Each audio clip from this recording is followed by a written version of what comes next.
अरे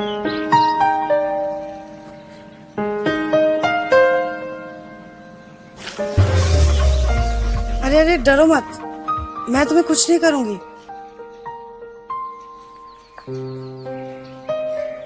मैं बस तुमसे बात करने आई हूँ। मैंने तुम्हारा लिखा हुआ ये पेज पढ़ा। ये सब तुमने लिखा है?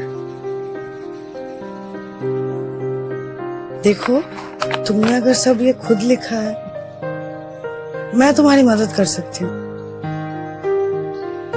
मेरा नाम जिया है और मैं एक राइटर बनना चाहती हूँ।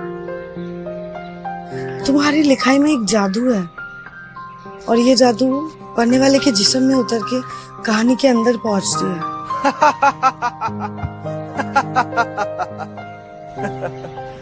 क्या नाम है तुम्हारा? बावला।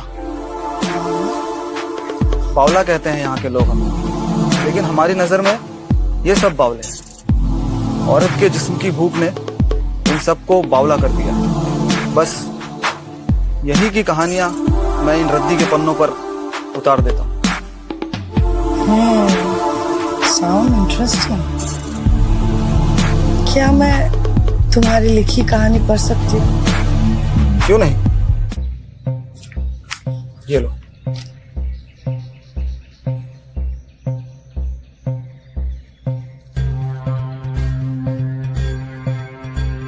सरपंच की बीवी। हाँ, ये कहानी गांव के सरपंच की है। एक तेज तरार और मजबूत व्यक्तित्व की, जिसने पूरे गांव को डरा के रखा है।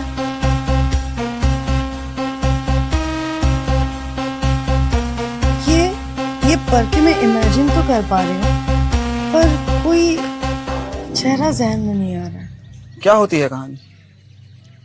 आसपास हो रही घटना और व्यथाओं को पिरोकर एक ढांचा ही तो है। और किरदार कहाँ से आते हैं? किरदार वही हैं जो हमारे आसपास के लोग होते हैं। तो उन किरदारों को सोचो जिसको तुम जानती हो, और उस सोच में डूब जाओ। और उस सोच की कहानी से मिलता हुआ कोई व्यक्ति जिसे तुम जानती हो, उस किरदार को सोचो और इस कहानी की खूबसूरती में डूब जाओ।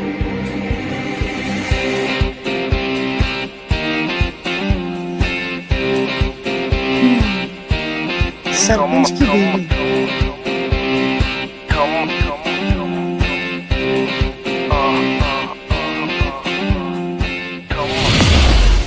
ठाकुर वीर प्रताप सिंह गुस्से में चलते हुए अपनी बड़ी सी कुर्सी की तरफ आ रहे हैं। उनके पीछे पीछे धाकर दिखने वाला उनका सबसे बड़ा वफादार जालिम सिंह आ रहा है।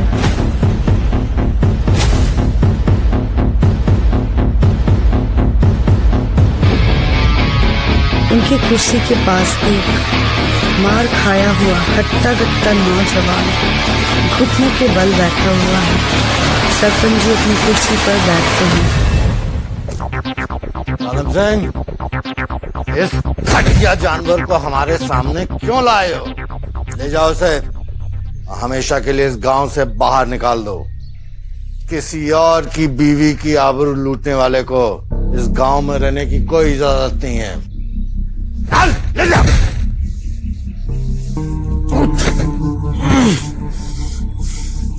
ये मालिक के गांव में ऐसी हरकत।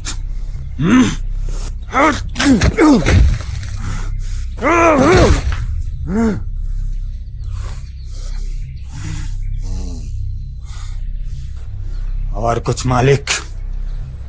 नजर रखना इस हरामजादे पे, दोबारा गांव में प्रवेश न करे। जी मालिक।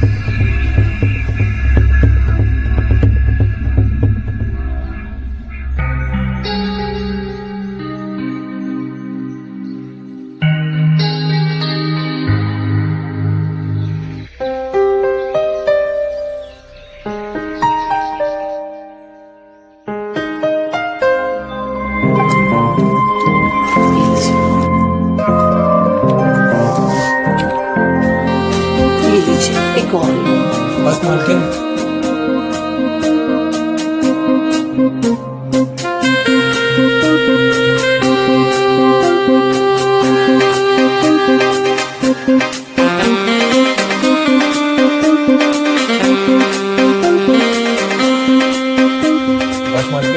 अब नहीं खा पाएंगे। अरे खा लो जालिम, घर का खाना खाने से ताकत मिलती है। और वैसे भी अपना काम करने के लिए तुम्हें ताकतवर बनना बहुत जरूरी है।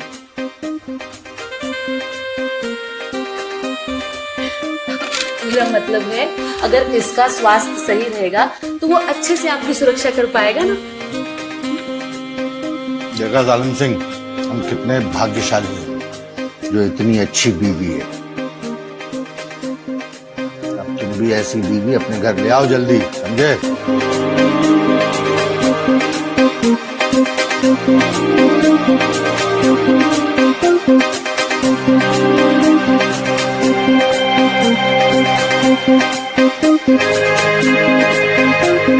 मालिक, कोई लड़की तो मिलनी चाहिए ना।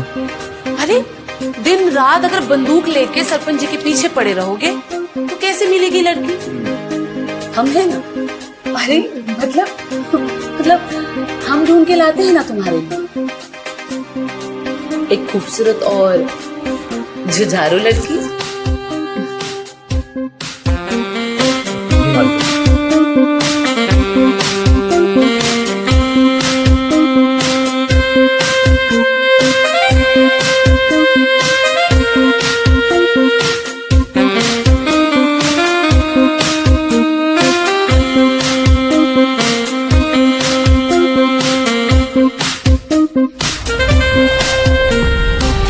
लेकिन इतना खतरनाक लीला का पति होने के बाद भी उसने जालिम सिंह के साथ इतना कुछ किया, उसे डर नहीं लगा?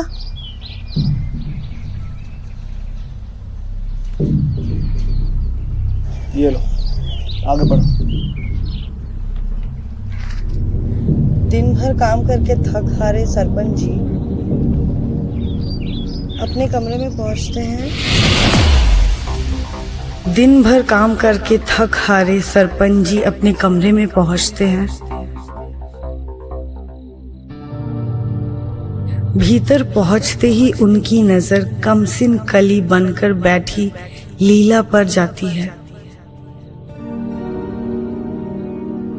लीला ने आज अपनी खूबसूरत बदन को ढकने के लिए एक सुर्ख लाल साड़ी पहनी है, जिसका पल्लू नीचे गिरा हुआ है।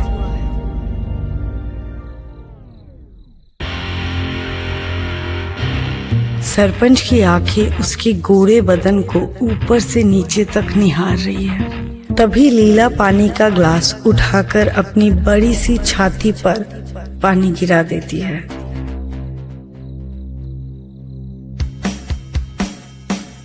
पानी की वो धार उसके पहाड़ नुमा सीने पर, दोनों पहाड़ों के बीच से होते हुए उसके नाभि में जाकर अटक जाती है। सरपंच की नजर नाभि के नीचे जाती है।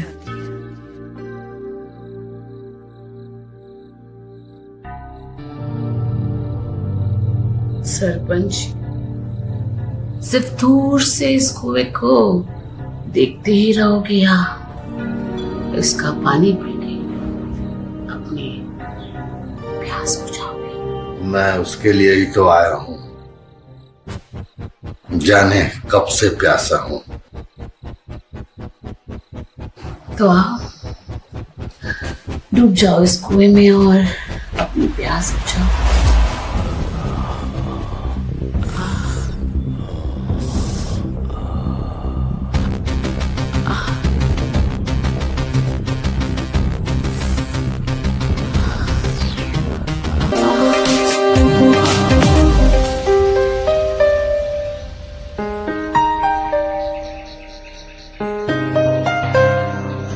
सरपंच जी, सरपंच जी, सरपंच जी उठिए। क्या हुआ सरपंच जी को? सरपंच जी उठिए, सरपंच जी, सरपंच जी उठिए, सरपंच जी उठिए। क्या हुआ मालिक? जालिम देखो ना, सरपंच जी उठ नहीं रहे। मालिक, मालिक,